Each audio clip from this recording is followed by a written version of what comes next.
Good morning, afternoon, and evening, wherever in the world you are, and welcome to day 2 of Sedex's APAC virtual conference for 2020. I am Alex Walrat, Head of Office for Australia, New Zealand, and Japan. And on behalf of Sedex globally and my colleagues in India and China, thank you for joining us today. I would like to take this opportunity to thank our principal sponsor, Keynote, whose generous assistance has helped make this event possible. Thank you as well to ESTS, GSCS, Intertech, Leverage, and Benchmarks for their support. I'd also like to thank our speakers and panelists for generously contributing their time and insights. For those of you who may have missed day 1, here's a quick recap.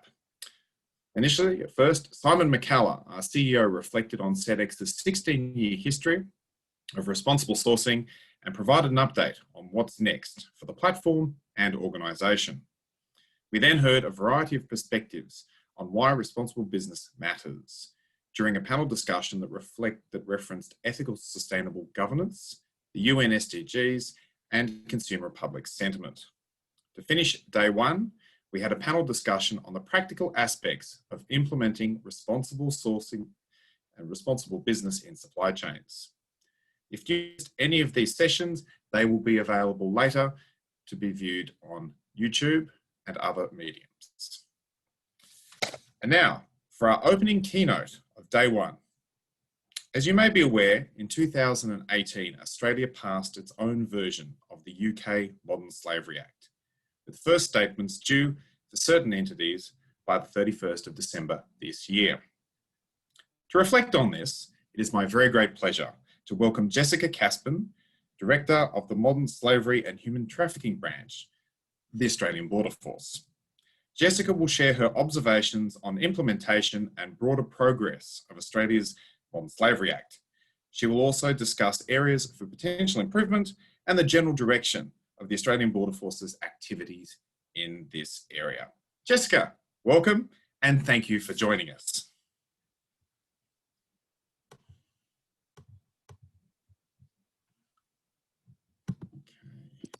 No, thank you, Alex, and thank you for bearing with my muting. I really appreciate the introduction, and good morning to everyone, and good evening, and for me, good afternoon. So anyone in Australia, good afternoon. I hope you're well lunched and everyone else is well caffeinated. I'm really thrilled to be speaking with you today and provide some insights from our recent experience implementing the Modern Slavery Act. I wanted to reflect in sort of compiling my thoughts on the theme for the conference as responsible businesses, responsible business in action. And my key reflection was the timeliness of this theme, because from my perspective, responsible business conduct has never been more important than it is today. Many of the challenges facing our global community can only be solved through collaboration with business support and business engagement. This is especially the case for modern slavery when we're considering modern slavery in supply chains. I want to start today by asking you to take a moment to consider the different ways modern slavery in global supply chains might touch our individual lives in a more personal way. Perhaps the shirt that you are wearing was made using cotton harvested by forced labourers, or the fruit you might have eaten for breakfast could have been picked by exploited migrant workers. The electronic device you are watching this presentation on could contain components mined or manufactured by children, or perhaps the workers cleaning your office are held in debt bondage.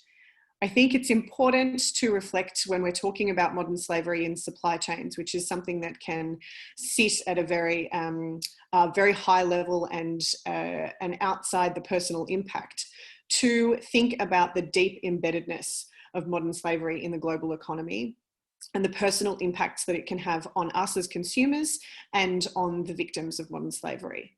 It does truly taint many of the goods and services we use every day, with no economy immune and no individual without risk. The UN estimates that there are currently 16 million modern slaves in private sector supply chains. And in this context, I feel the role of business in combating modern slavery is very clear. Here in Australia, we are working with businesses within the framework of the Modern Slavery Act to clean up global supply chains. Today, I want to draw on our work to implement the Act to discuss what I see as a number of key opportunities and challenges for action to address modern slavery in this framework. And I'll conclude by sharing some reflections on how these opportunities and challenges are likely to shape our next steps here in Australia and overseas. But first, let me begin by briefly outlining the aims and key features of our Modern Slavery Act. As governments, business and consumers, we often know very little about the whole of life cycle of our goods and services. And this lack of visibility is what enables modern slavery to flourish. None of us set out to knowingly produce, sell or use products made with modern slavery, but too often we lack information to make informed decisions or the tools to drive effective change. The Australian Modern Slavery Act aims to change this. As I'm sure most of you are aware, the Act requires commercial and charitable entities with over $100 million AUD annual consolidated revenue to prepare annual modern slavery statements. The statements are to describe how the reporting entity is assessing and addressing modern slavery risks in their supply chains and operations, and how they are monitoring the effectiveness of their actions. We also recognise that governments need to lead by example in combating modern slavery in supply chains and have huge leverage as procurers in their own right. This is why the Act also requires us as the Australian government to report on our own actions to address modern slavery risks in government procurement and investment activities, with our first statement also due by the end of this year. In a world first, Australia will publish modern slavery statements, both from business entities and the Commonwealth Statement, on a public government-run website to ensure that they are publicly accessible and searchable. Through our Act, our ultimate objective is transparency, on the basis that transparency will drive corporate action and corporate action will tackle modern slavery. Transparency creates a level playing field, holding all large businesses to the same standard. Transparency empowers consumers, business partners, investors and regulators to access and compare information about the supply chains of the products and services they use. Transparency will allow consumers and civil society to hold both business and government accountable for action to assess and address modern slavery risks. Today, I'll share 3 of the most significant opportunities and 3 of the key challenges that are shaping the Australian government's response to modern slavery in supply chains within that transparency framework. The first opportunity for action on modern slavery I'd like to discuss today is awareness. One of the significant features of our Modern Slavery Act is that it elevates the issue of modern slavery to the boardroom. Under the Act, modern slavery statements must be approved by the board and signed by the director or a director. This makes senior executives accountable for their organisation's action or inaction on modern slavery. As a result, thousands of boards across Australia are now discussing modern slavery issues, often for the first time. We are seeing this growth in awareness firsthand through our engagement with business, with queries to our email help desk and increasing attendance at our workshops. In many cases, boards are also assigning ongoing responsibility for modern slavery responses to key areas within the business, areas that previously haven't existed. This is helping to integrate modern slavery work, modern slavery considerations, and modern slavery action into business as usual processes. By putting modern slavery on board agendas across the country, the Modern Slavery Act has contributed to an exponential increase in Australian business awareness of modern slavery risks in supply chains. As businesses become more aware of modern slavery issues, they are also recognising the business case for taking meaningful action in response. I don't think anyone is debating that taking action to modern slavery in business supply chains is the right thing to do. However, at first glance, business action on modern slavery is fraught with challenge. Understanding how to identify and act on modern slavery risks in complex and fragmented supply chains is difficult. Action can be challenging to take, with issues being deeply embedded in supply chains and without clear opportunities for influence. Action can also involve immediate costs, including higher supplier prices, tools to increase monitoring of supply chains, and additional staff. Businesses in Australia are beginning to look beyond the immediate costs, impediments, and challenges of action to see the longer-term benefits. We know that entities that take meaningful action to respond to modern slavery risks in their supply chains are better off in the long run. For example, taking action can strengthen the overall integrity and quality of supply chains and improve access to business opportunities. It can also strengthen relationships with workers, suppliers, and investors, and bring reputational rewards. Conversely, entities that fail to take action can leave themselves exposed to reputational and legal risks. The growing awareness of modern slavery issues and the business case for action to address modern slavery risks has laid the foundation for Australian businesses to take meaningful action to address modern slavery in Australian supply chains. This reflects what we see as a broader international trend as businesses around the world recognise the commercial and practical benefits of responsible business conduct. Our challenge across the responsible business field is to ensure that this increased awareness and understanding translates into concrete action. This growing business awareness of modern slavery is significant, but an equally significant development is the increasing awareness among civil society and consumers of their power to drive change. This power is the second opportunity I want to discuss. 5 years ago, consumer and civil society awareness of modern slavery in supply chains was limited. It was also focused on a small number of sectors and products, such as chocolate.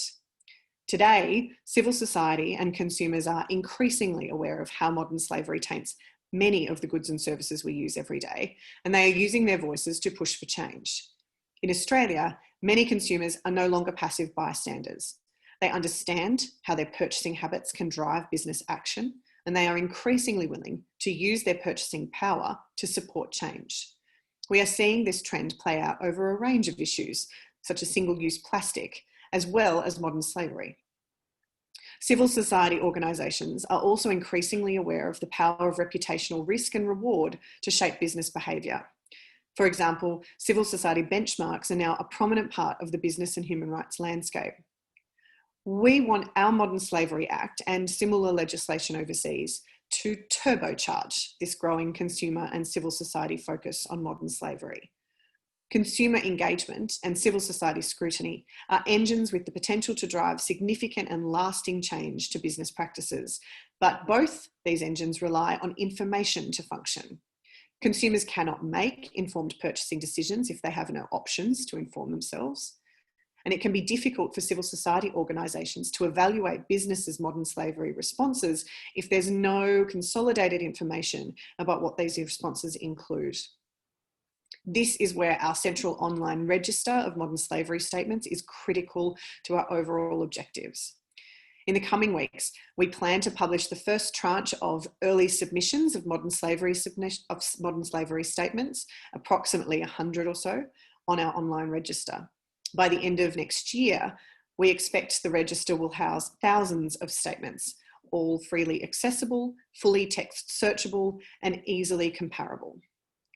The information available through our register will provide an unprecedented window into global supply chains for Australian consumers and civil society. We know that consumers and civil society will draw on this information to inform their purchases and engagement with business. Where businesses take a minimum compliance approach, they might find themselves exposed to criticism and pressure to change. However, where businesses submit robust and comprehensive statements, they will likely reap the reputational rewards of the increased scrutiny. This creates significant opportunities for those businesses working to align their economic growth with their impact on people and planet.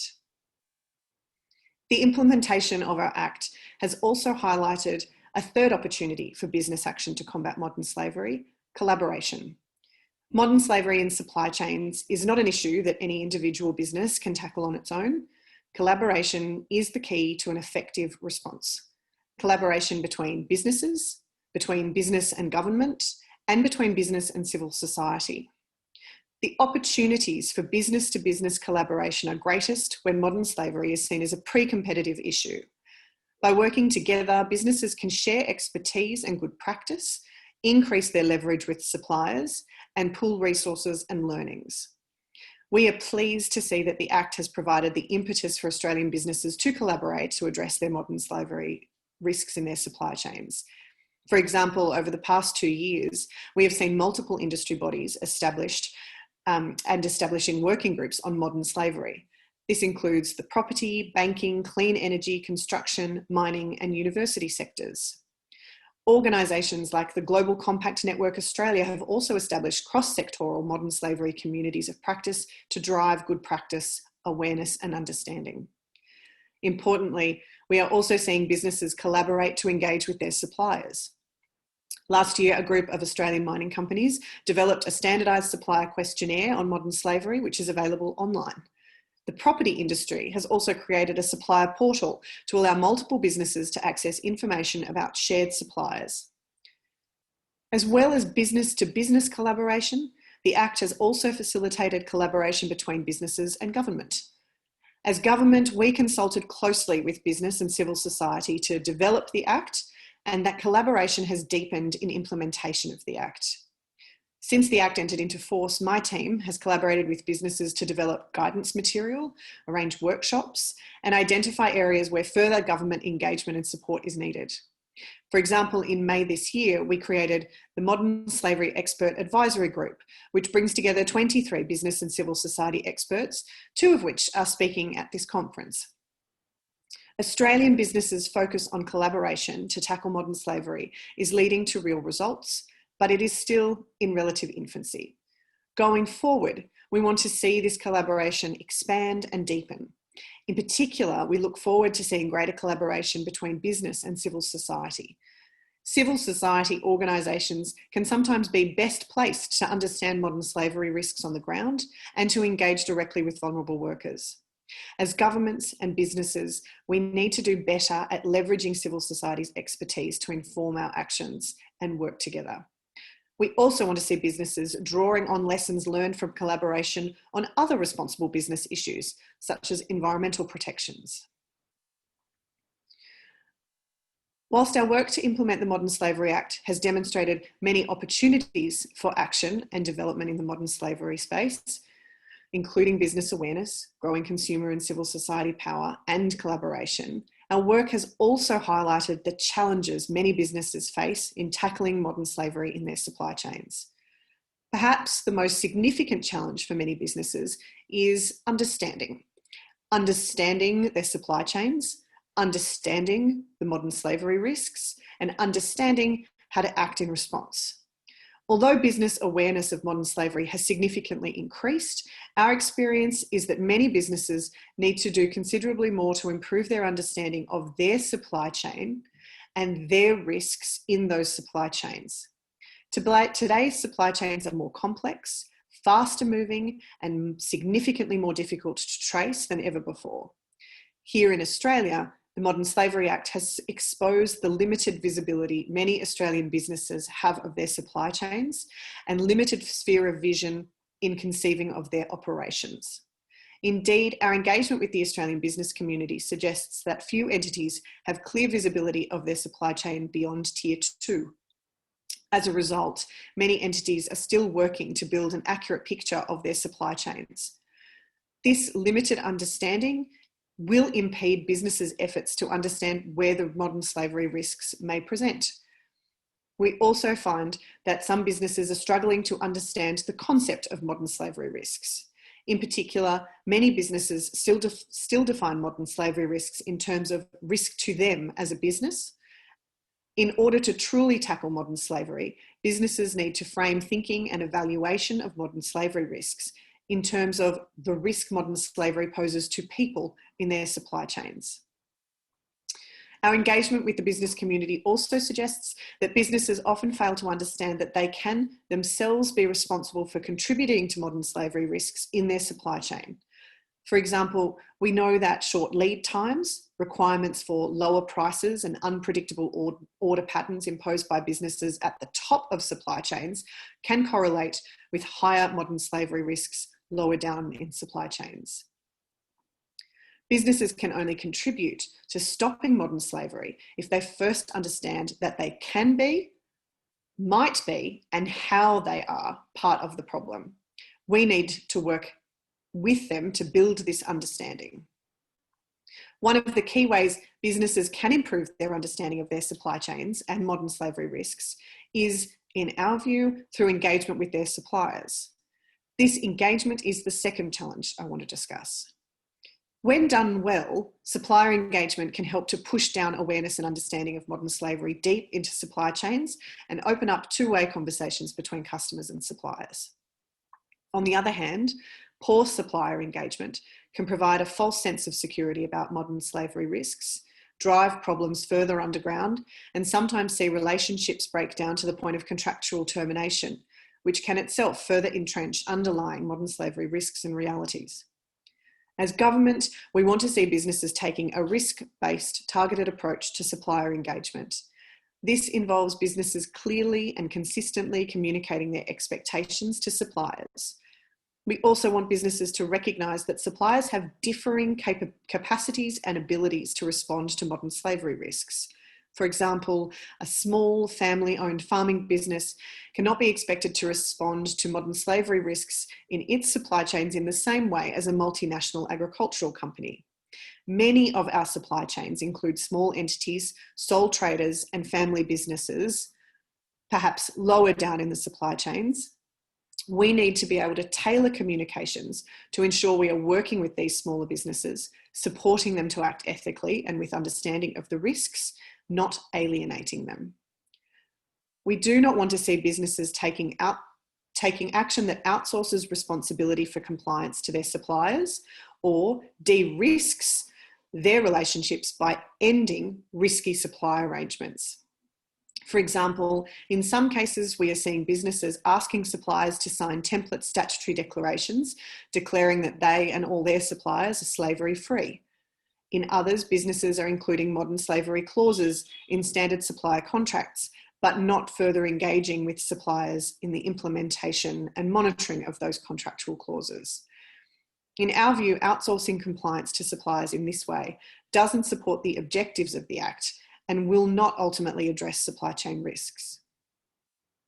The final challenge I want to speak to today is what action businesses can take to practically address modern slavery risks and remediate cases. Our Act requires businesses to look into their supply chains and report on their assessments and actions. In doing so, we know that many businesses will identify significant modern slavery risks and, at times, verified instances of modern slavery. Our Act will only be effective if businesses can act meaningfully to address these risks and instances they find. Perhaps the single biggest impediment to businesses' action is a lack of practical tools and support. High-level conceptual guidance about issues such as remediation and human rights standards are, of course, important, but businesses also need simple, practical tools and examples and strategies to implement those high-level principles. This is particularly important in cases where businesses do not have direct relationships with high-risk suppliers and may have limited leverage for change. For example, if a supplier's subcontractor is withholding workers' passports, what concrete steps can the business take to ensure passports are returned and withheld wages repaid? And how can they ensure that their actions have an impact on the workers? Answering these questions is critical to ensuring we don't see risks result in withdrawal or disengagement. A key focus for my team over the next 12 months is to ensure businesses reporting under the Act are equipped to act, not just report. With those 6 themes in mind, let me conclude by drawing together the key threads.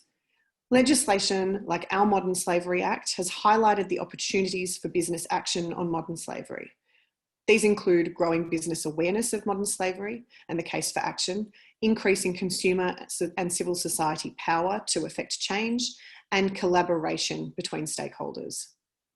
However, our Act has also exposed many of the challenges businesses face, including limited understanding of supply chains, engagement with suppliers, and tools and practical realities for addressing risks and instances. Here in Australia, we will be closely monitoring how businesses respond to these challenges in the context of their reporting under the Act. To date, the statements we've received fall across a wide compliance spectrum. Going forward, we will continue to work closely with business and civil society to support them to identify and address modern slavery risks in their supply chains and improve understanding of the requirements for compliance. This will inform our review of the Act in 2022, as well as our annual reports to Parliament. Importantly, the opportunities and challenges I discussed today apply not just to modern slavery, but to a host of responsible business issues. Many of these challenges have the potential to be significant roadblocks to the path for responsible business action. As government and business and civil society, we need to ensure that we focus on these challenges to ensure that we can all better manage the impact of modern slavery risks and the impact of our actions on our people and planet. Thank you again for your time today and your attention. It has been my pleasure. Alex. Fantastic. Thank you very much, Jess. And now some questions. Ladies and gentlemen, there is a Q&A button within the Zoom webinar tool. Feel free to ask questions or pose questions and I will ask them of Jess.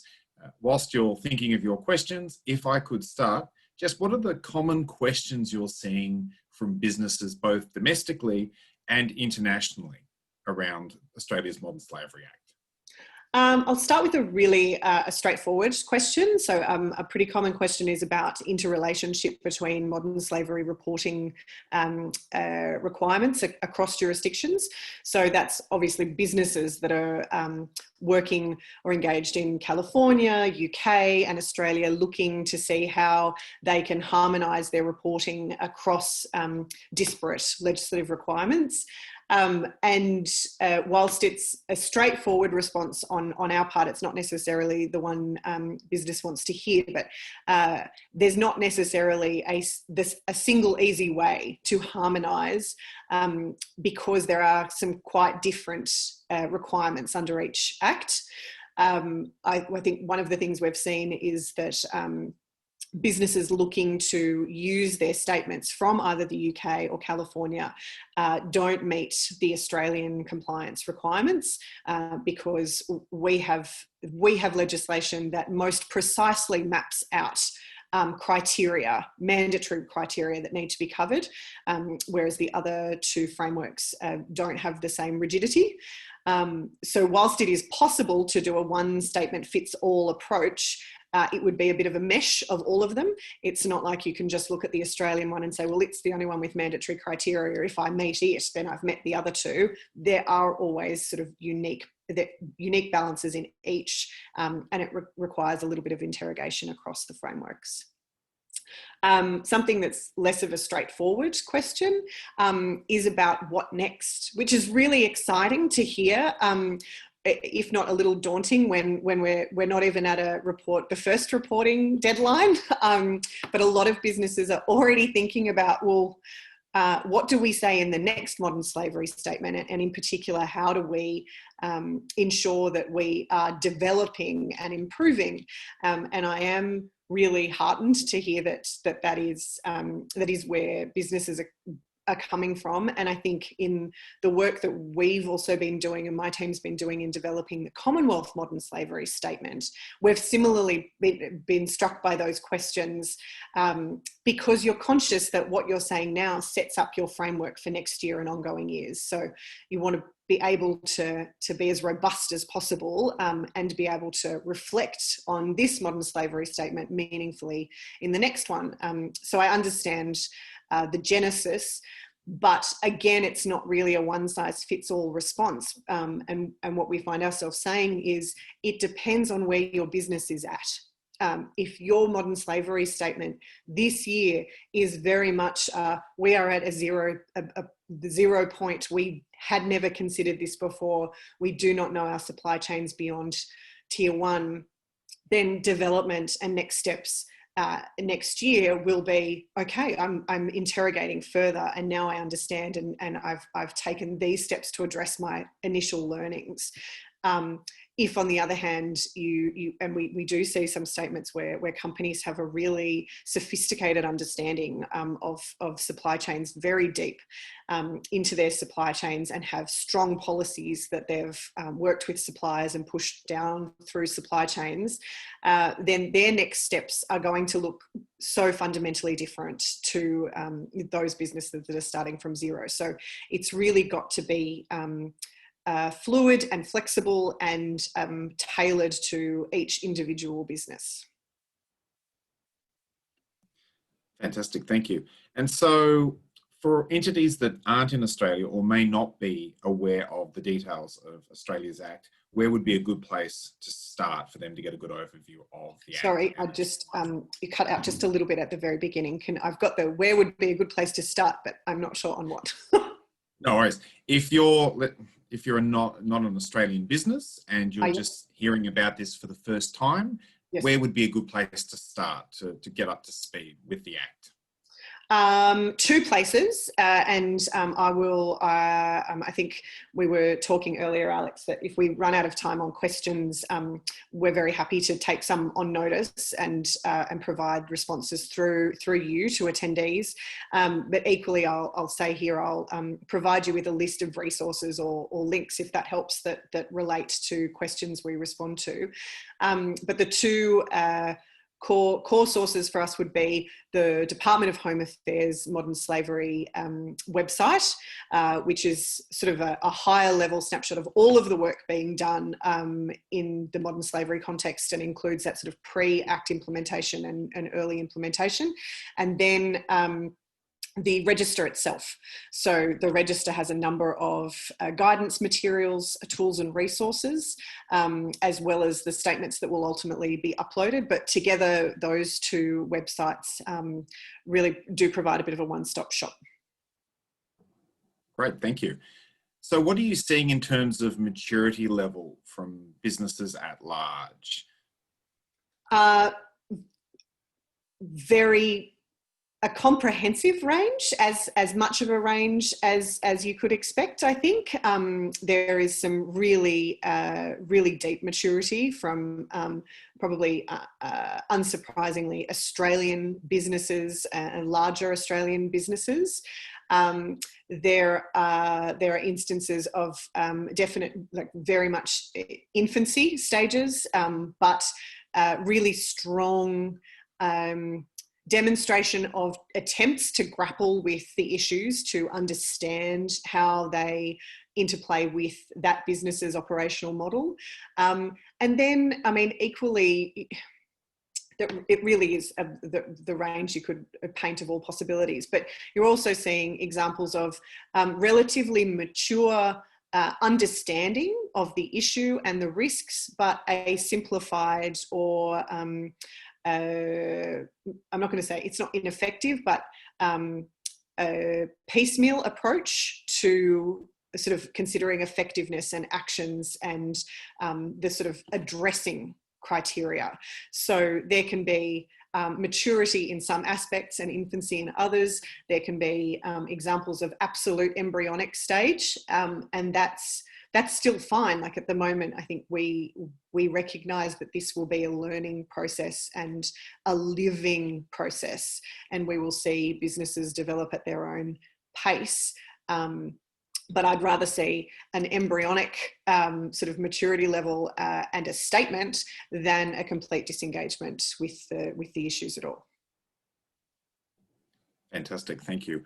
And ladies and gentlemen, if you have questions or think of questions after the conclusion of this session, feel free to email myself, your account manager, or helpdesk@sedex.com, and I can compile those and pass them on to Jessica and the team to come to answer and distribute accordingly. Another question, the impact of COVID-19. How has that adjusted or affected your expectations around reporting and activities for year one? Yeah, look, I don't think anyone can understate the impact of COVID-19 just across the board, but you know, the impact across the board for businesses is huge. We understand that, and I think we were relatively on the front foot, relatively early in the piece, to recognise that, in the context of dealing with a pandemic and lockdowns and closures and remote working, that a brand new process for reporting and understanding was a big ask. By the same token, it wasn't an out of the blue ask. So, we're sort of working on the presumption that understanding and preparations had to a great extent begun, or at least been considered. But the government, in recognition of the impact of COVID-19, has offered a 3-month extension to reporting deadlines for reporting entities. So where the legislative requirements are that the reporting deadline is 6 months from the end of the relevant reporting period, it's now 9 months if the reporting period ended by June 2020. So I think we're seeing strong uptake or take up of that extension, but equally a number of businesses interested to even get in early. So those that had sort of clearly done the preparatory work, just full steam ahead. What we're also seeing, and what we encouraged, and we released some guidance on how businesses can deal with and consider the impacts of COVID-19 on modern slavery risks. So I think one thing is your ability to report, and then the other is how your report reflects the impacts in your own business and supply chains, because I think the other piece of this puzzle is that there's no denying that COVID-19 increases the vulnerability of a number of vulnerable cohorts and population groups. And those vulnerabilities often align with modern slavery risk vulnerabilities. So being aware of that and aware of the impact that business decisions are having in the context of COVID-19 is another big part of the how to address COVID. So we have provided that online guidance about what that might look like and how you can work with suppliers to limit your additional impact within COVID and what increased vulnerabilities might look like in a modern slavery context. And we're seeing some strong examples of businesses addressing that upfront and responding to COVID impacts in their statements. Speaking of examples, where would you go to find examples of best practice? Or is there any sources you can recommend? There will be once, so the source, the upcoming source will be the register, and one of the reasons that we haven't uploaded statements received yet, a couple of reasons. The first is we wanted a strong cohort, so not the sort of drips and drabs, and because we're in that early submission stage, we're not getting bulk uploads, sort of hundreds at a time by any stretch. It's I think over the last 3 to 4 months, we've sort of now reached approximately 100 statements, and it's been a slow trickle. So instead of sort of uploading 2 at a time, 10 at a time, we were looking for a strong group, but we also wanted a cohort that reflected examples across the compliance spectrum. So we were conscious that if we uploaded a batch that was full of examples of what I'd call technically compliant statements, but sort of bare minimum approaches, then that wouldn't provide civil society and consumers with a meaningful way to interrogate the fulsomeness of statements and think about the business community in that sort of comparative way when we're talking about the role of transparency and scrutiny. And now I think with this 100, we've got really, really strong examples of strong good practice, as well as some non-compliant examples. And it's, I would say it sounds a bit ridiculous to say this in the abstract when you can't see them on the register, but when you will be able to see them on the register, they will largely be evident on their face. So the difference between a technical compliant bare minimum approach and good practice is very obvious. equally, the difference between technically compliant and non-compliant is also very obvious. So, I mean, we look forward to feedback from civil society, business and consumers about how easy those trends and observations are to make, and how easy the register is to navigate. And you know, the business engagement unit's email is always open for people to send us hints and tips and complaints. But hopefully that will all be, not hopefully, we're committing to that all being up by the end of the month.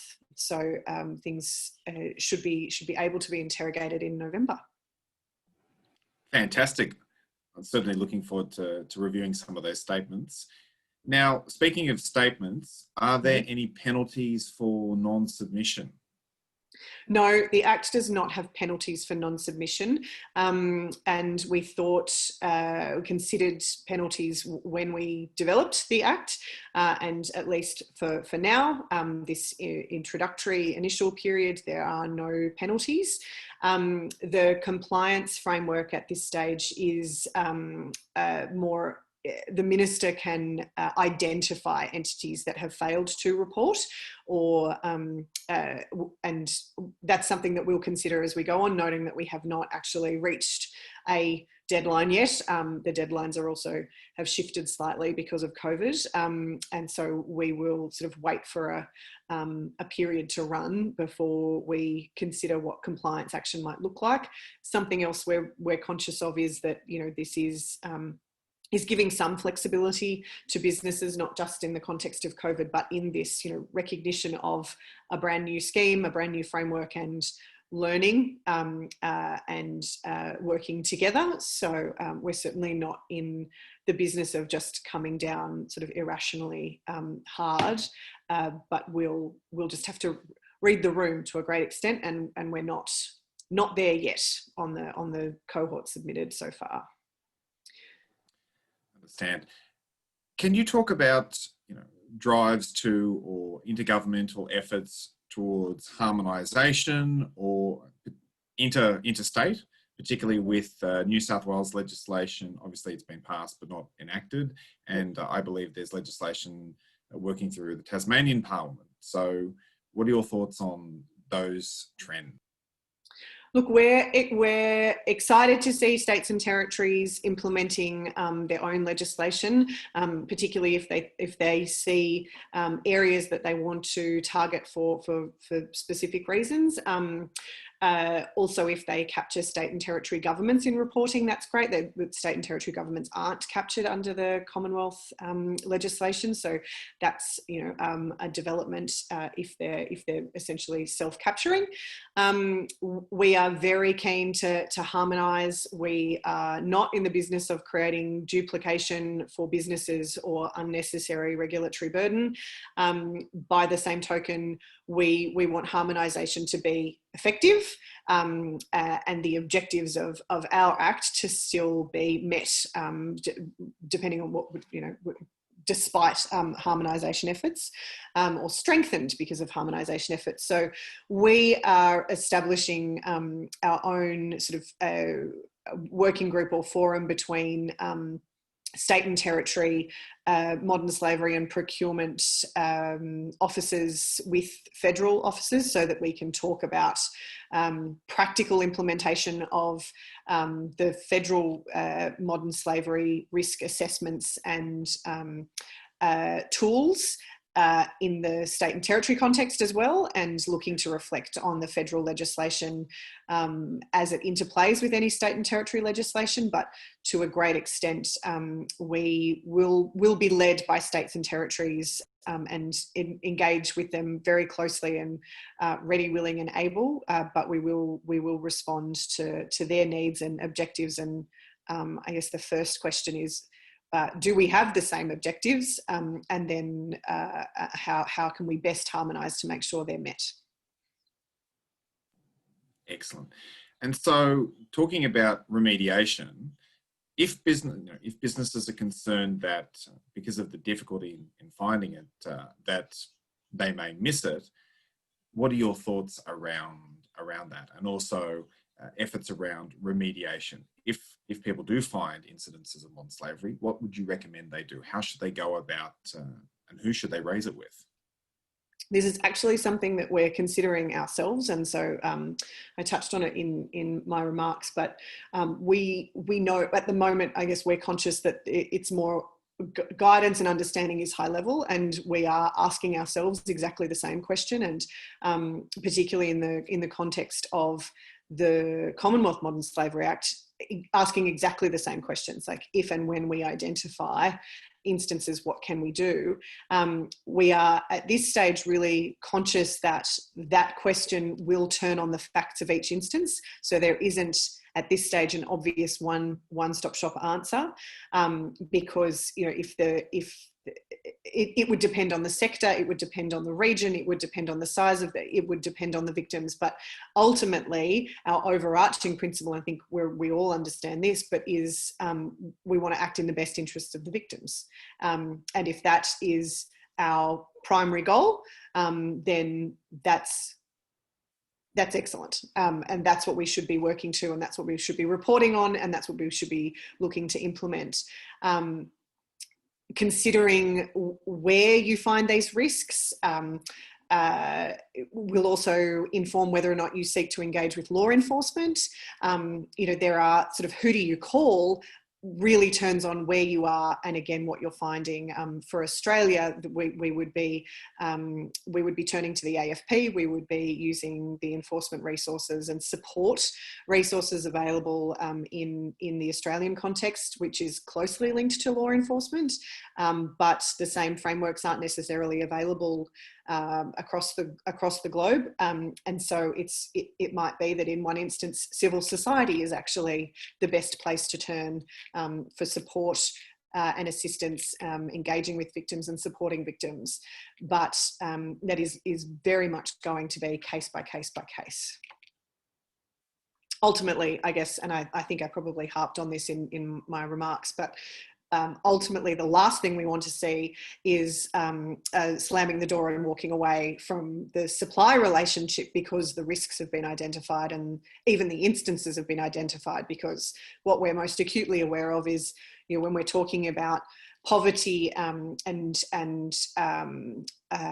power vulnerabilities in populations, to walk away is likely to entrench those further. And so if everything is aimed at supporting victims and addressing risks in order that we make lives better, walking away is not necessarily going to achieve that, and may well completely undermine the objective. Given the global nature of supply chains, at some point you may move out of Australia offshore. Yep. And you may be dealing with jurisdictions where there are higher incidences of modern slavery, or practices may be ingrained. How would you recommend, you mentioned civil society, what would you recommend or suggest to organisations that are starting to look at these issues in their supply chain for the first time, having those conversations with suppliers, and also, is there anyone else they should talk to other than NGOs? Can they talk to foreign police services about this? Should they go through the AFP? What are your thoughts? I think, and I hate this kind of response when I'm when I'm participating not as a speaker in these events. But I think my answer is largely the same as the last one. It is going to be so instance driven. It's going to be so regionally driven. Where you are, what the avenues are, what the support. In some instances, law enforcement is the last place you actually want to turn. In some, it's the best and primary source. I don't know that I have additional, even though it's the difference between early engagement versus deeply engaged and have found an instance, the same guidance applies. It's engaging with each supplier directly and meaningfully, and looking to how you can work with them to address issues that you identify. Sometimes that can literally just be an awareness raising and understanding piece. It's a question of, do you have policies for dealing with your migrant workers? You have a considerable migrant worker sort of cohort, and that we don't have policies. Well, here are what we're looking for in policies, and this is what we would like to see, and can we help you in developing or implementing them? The risk isn't actually that there is any exploitation or modern slavery. It's just that there isn't an understanding of ensuring that there's not, and providing protections around that. So the risk is relatively easy to, well, not easy, but maybe more simple to mitigate than others. So it's going to really turn on that direct engagement with suppliers down the chain.